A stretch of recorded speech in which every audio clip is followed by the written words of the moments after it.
Orlando Magic, they fall to 4, and the big decision is right in front of them. I need the insight of Ken Hornak of Fox Sports Florida. They miss out on the big 3, but they're in an interesting situation, Ken. What do you see the Magic doing on draft night? How do you see this unfolding?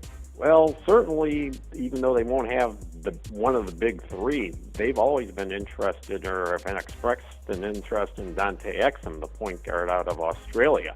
They need a point guard, with Jameer Nelson being 32 years old and going into the last year of his contract. So this could be one of these things where it works out for them the best in the long run to get Exum rather than Parker, Embiid, or Wiggins. It does seem like the value is appropriate for 4. Any chance they'd move up to get in the top 3, or do you think they're really in love with Exum? I think that it's still in the beginning of the courtship stages with Exum. I'm sure that all teams will try and move up to some extent, and I'm not entirely sold that they're going to keep that 12th pick. They could package the 12th pick with one of their young 25 and under guys in an attempt to move up, but I don't think you're necessarily going to get Cleveland, Milwaukee, or Philadelphia to budge from that spot with that sort of a package. When you look at the Magic's roster, what do you see as their biggest need? Is it point guard, or is it a more of an interior defender?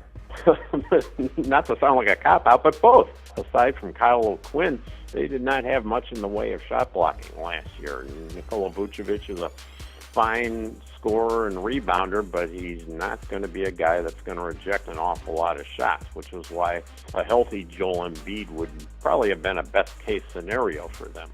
But they definitely need a point guard because Jameer Nelson is nearing the end of his career, and Victor Oladipo is not really a point guard. It's interesting, we're having this point guard debate. If it was last year, Marcus Smart would have been the choice, hands down. Now, they could be sitting there looking at Smart and Exum.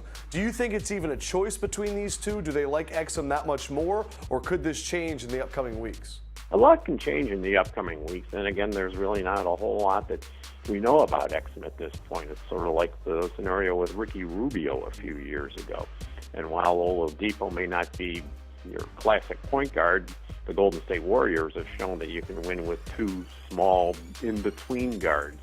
So maybe that's what the Magic would like to pattern themselves after, a backcourt of Exum and Oladipo for years to come. Who knows? It could be similar to what Curry and Thompson have provided out at Golden State.